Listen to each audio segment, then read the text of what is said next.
Cuento de Navidad de Auggie Wren. Le oí este cuento a Auggie Wren, y dado que Auggie no queda demasiado bien en él, por lo menos no todo lo bien que a él le habría gustado, me pidió que no utilizara su verdadero nombre. Aparte de eso, toda la historia de la cartera perdida, la anciana ciega y la comida de Navidad es exactamente como él me lo contó. Auggie y yo nos conocemos desde hace casi 11 años. Él trabaja detrás del mostrador de un estanco en la calle Court, en el centro de Brooklyn, y como es el único estanco que tiene los puritos holandeses que a mí me gusta fumar, entro ahí bastante a menudo. Durante mucho tiempo apenas pensé en Auggie Wren. Era el extraño hombrecito que llevaba una sudadera azul con capucha y me vendía puros y revistas, el personaje pícaro y chistoso que siempre tenía algo gracioso para decir acerca del tiempo, de los Mets o de los políticos de Washington y nada más. Pero luego, un día, hace varios años, él estaba leyendo una revista en la tienda cuando casualmente tropezó con la reseña de un libro mío.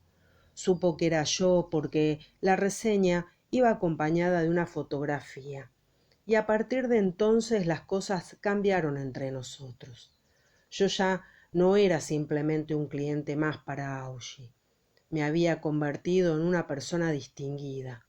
A la mayoría de la gente le importa un comino los libros y los escritores, pero resultó que Auggie se consideraba un artista. Ahora que había descubierto el secreto de quién era yo, me adoptó como un aliado, un confidente, un camarada. A decir verdad, a mí me resultaba bastante embarazoso. Luego, casi inevitablemente, llegó el momento en que me preguntó si estaría yo dispuesto a ver sus fotografías. Dado su entusiasmo y buena voluntad, no parecía que hubiera manera de rechazarlo. Dios sabe qué esperaba yo. Como mínimo, no era lo que Auggie me enseñó al día siguiente. En una pequeña trastienda sin ventanas abrió una caja de cartón y sacó 12 álbumes de fotos negros e idénticos. Dijo que aquella era la obra de su vida y no tardaba más de 5 minutos al día en hacerla. Todas las mañanas durante los últimos 12 años se había detenido en la esquina de la avenida Atlantic y la calle Clinton, exactamente a las 7, y había hecho una sola fotografía en color de exactamente la misma vista. El proyecto ascendía ya a más de 4.000 fotografías. Cada álbum representaba un año diferente y todas las fotografías estaban dispuestas en secuencias desde el 1 de enero hasta el 31 de diciembre, con las fechas cuidadosamente anotadas debajo de cada una. Mientras hojeaba los álbumes y empezaba a estudiar la obra de Auggie, no sabía qué pensar.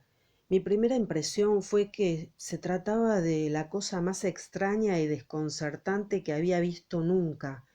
Todas las fotografías eran iguales, todo el proyecto era un curioso ataque de repetición que te dejaba aturdido, la misma calle y los mismos edificios una y otra vez, un implacable delirio de imágenes redundantes.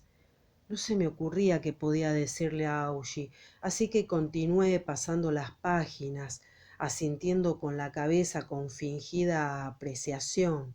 Auggie parecía sereno, mientras me miraba con una amplia sonrisa en la cara, pero cuando yo llevaba varios minutos observando las fotografías, de repente me interrumpió y me dijo: «Vas demasiado deprisa, nunca lo entenderás si no vas más despacio». Tenía razón, por supuesto. Si no te tomas tiempo para mirar, nunca conseguirás ver nada. Tomé otro álbum y me obligué a ir más pausadamente. Presté más atención a los detalles, me fijé en los cambios de las condiciones meteorológicas, observé las variaciones en el ángulo de la luz a medida que avanzaban las estaciones.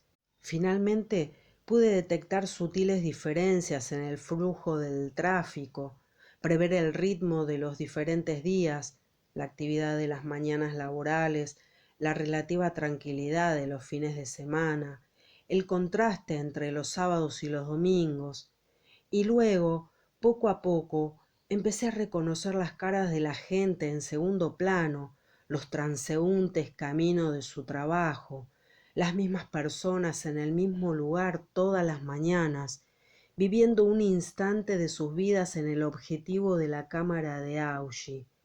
Una vez que llegué a conocerlos, empecé a estudiar sus posturas, la diferencia en su porte de una mañana a la siguiente, tratando de descubrir sus estados de ánimo por estos indicios superficiales, como si pudiera imaginar historias para ellos, como si pudiera penetrar en los invisibles dramas encerrados dentro de sus cuerpos. Tomé otro álbum. Ya no estaba aburrido ni desconcertado como al principio. Me di cuenta de que Augie estaba fotografiando el tiempo natural y el tiempo humano, y lo hacía plantándose en una minúscula esquina del mundo y deseando que fuera suya, montando guardia en el espacio que había elegido para sí, mostrándome mientras yo examinaba su trabajo. Augie continuaba sonriendo con gusto. Luego, casi como si hubiera estado leyendo mis pensamientos, empezó a recitar un verso de Shakespeare. Mañana y mañana y mañana, murmuró entre dientes. El tiempo avanza con pasos menudos y cautelosos. Comprendí entonces que sabía exactamente lo que estaba haciendo. Eso fue hace más de 2000 fotografías. Desde ese día Augie y yo hemos comentado su obra muchas veces, pero hasta la semana pasada no me enteré de cómo había adquirido su cámara y empezado a hacer fotos. Ese era el tema de la historia que me contó, y todavía estoy esforzándome por entenderla.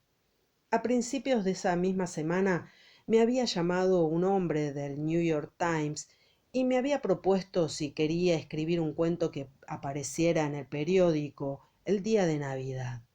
Mi primer impulso fue decir que no, pero el hombre era muy persuasivo y amable, y al final de la conversación le dije que lo intentaría. En cuanto colgué el teléfono, sin embargo, caí en un profundo pánico. ¿Qué sabía yo de la Navidad? Me pregunté, ¿qué sabía yo de escribir cuentos por encargo? Pasé los siguientes días desesperado, guerreando con los fantasmas de Dickens, O. Henry y otros maestros del espíritu de la Navidad. Las propias palabras cuento de Navidad tenían desagradables connotaciones para mí.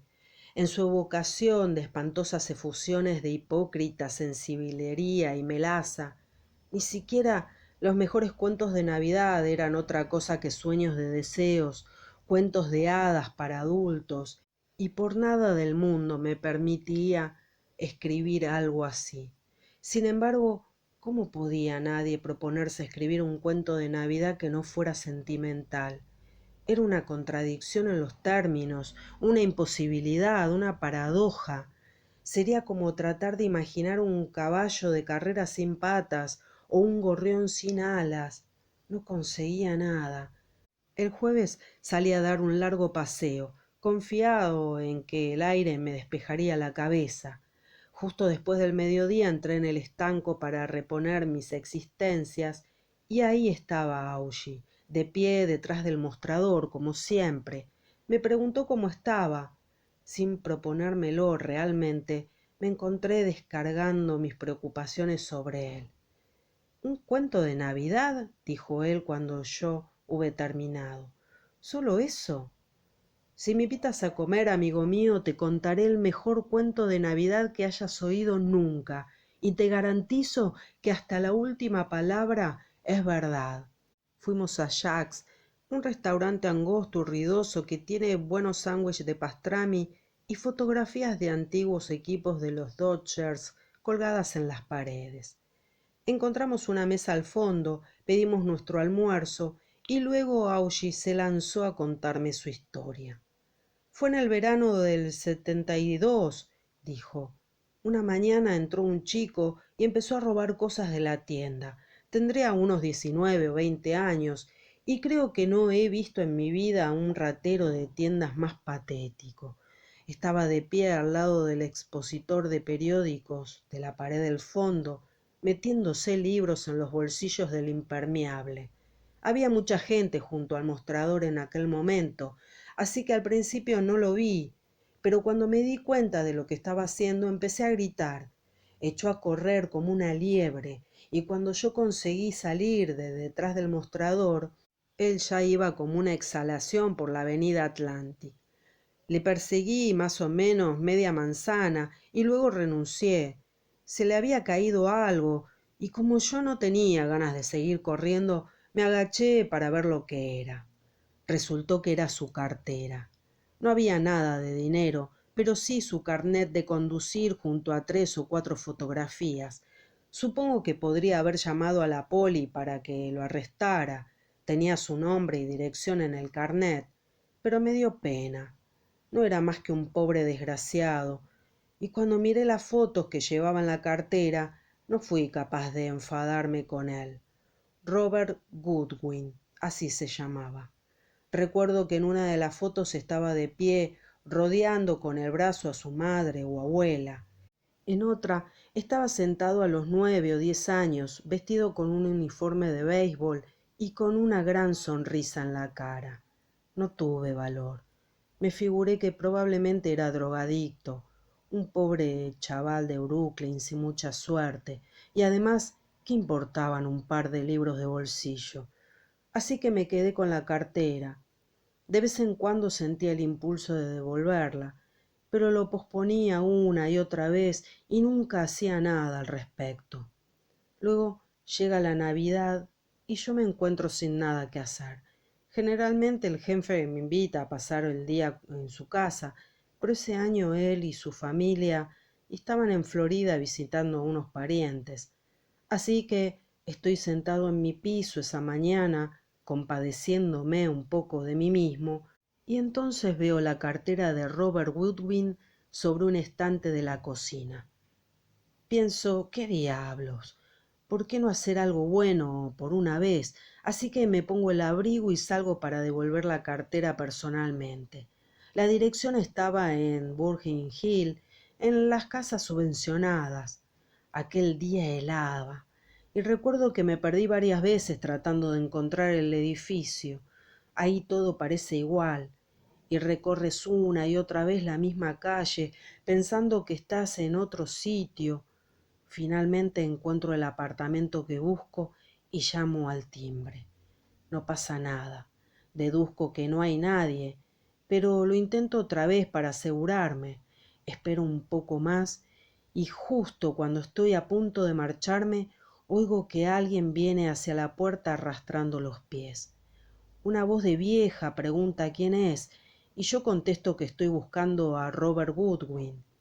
«¿Eres tú, Robert?», dice la vieja, y luego descorre unos 15 cerrojos y abre la puerta.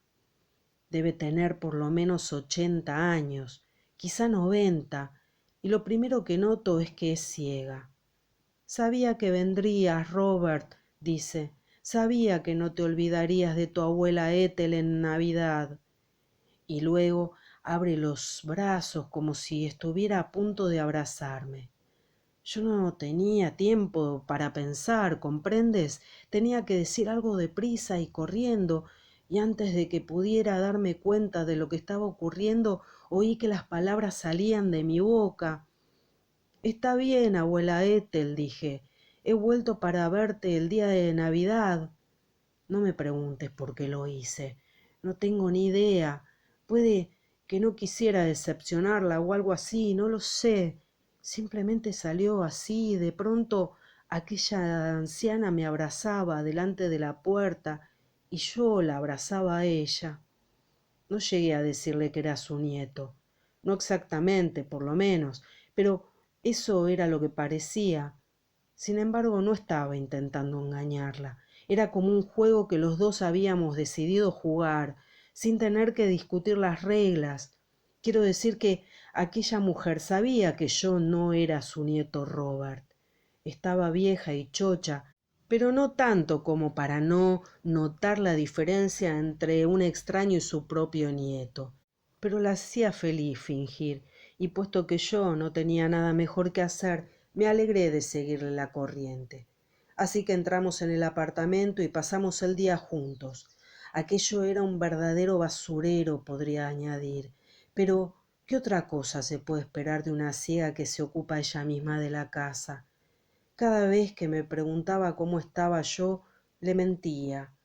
Le dije que había encontrado un buen trabajo en un estanco, le dije que estaba a punto de casarme, le conté 100 cuentos chinos y ella hizo como que se los creía todos. Eso es estupendo, Robert, decía asintiendo con la cabeza y sonriendo. Siempre supe que las cosas te saldrían bien.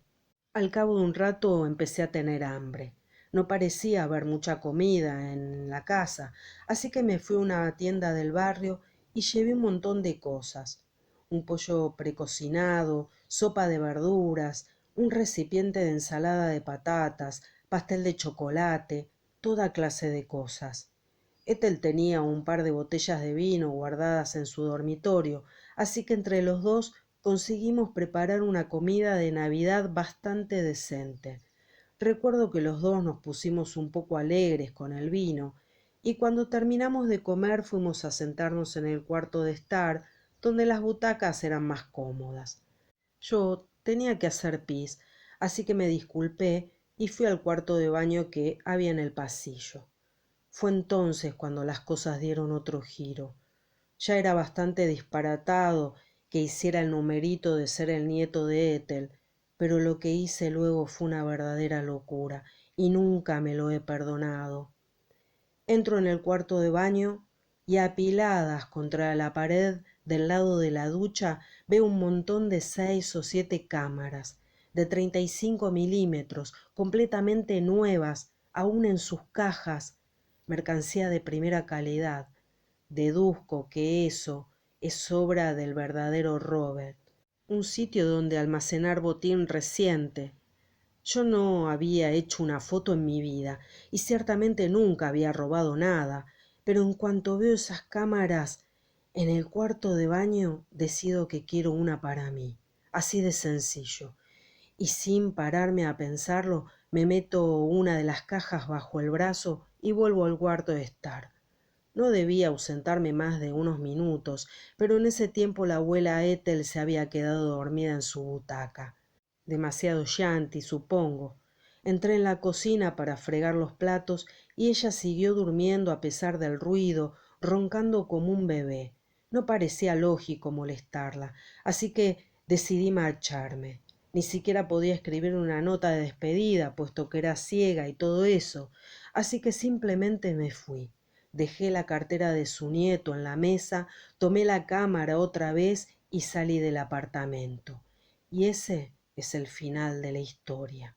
¿Volviste alguna vez? Le pregunté. Una sola, contestó. Unos 3 o 4 meses después me sentía tan mal por haber robado la cámara que ni siquiera la había usado aún. Finalmente tomé la decisión de devolverla, pero la abuela Ethel ya no estaba ahí. No sé qué le había pasado, pero en el apartamento vivía otra persona y no sabía decirme dónde estaba ella. Y probablemente había muerto. Sí, probablemente. Lo cual quiere decir que pasó su última Navidad contigo. Supongo que sí, nunca se me había ocurrido pensarlo. Fue una buena obra, Augie. Hiciste algo muy bonito por ella. Le mentí y luego le robé. No veo cómo puede llamarle a eso una buena obra. La hiciste feliz y además la cámara era robada. No es como si la persona a quien se la quitaste fuese su verdadero propietario. Todo por el arte, Paul? Yo no diría eso, pero por lo menos le has dado un buen uso a la cámara. Y ahora tienes un cuento de Navidad, ¿no? Sí, dije, supongo que sí. Hice una pausa durante un momento, mirando a Augie, mientras una sonrisa malévola se extendía por su cara. Yo no podía estar seguro, pero la expresión de sus ojos en aquel momento era tan misteriosa, tan llena del resplandor de algún placer interior, que repentinamente se me ocurrió que se había inventado toda la historia. Estuve a punto de preguntarle si se había quedado conmigo, pero luego comprendí que nunca me lo diría. Me había embaucado, y eso era lo único que importaba. Mientras haya una persona que se la crea, no hay ninguna historia que no pueda ser verdad. Eres un as, Augie, dije. Gracias por ayudarme. Siempre que quieras, contestó él, mirando aún con aquella luz maníaca en los ojos. Después de todo, si no puedes compartir tus secretos con los amigos, ¿qué clase de amigo eres? Supongo que estoy en deuda contigo. No, no, simplemente escríbela como yo te la he contado y no me deberás nada, excepto el almuerzo. Eso es, excepto el almuerzo. Devolví la sonrisa de Augie con otra mía y luego llamé al camarero y pedí la cuenta.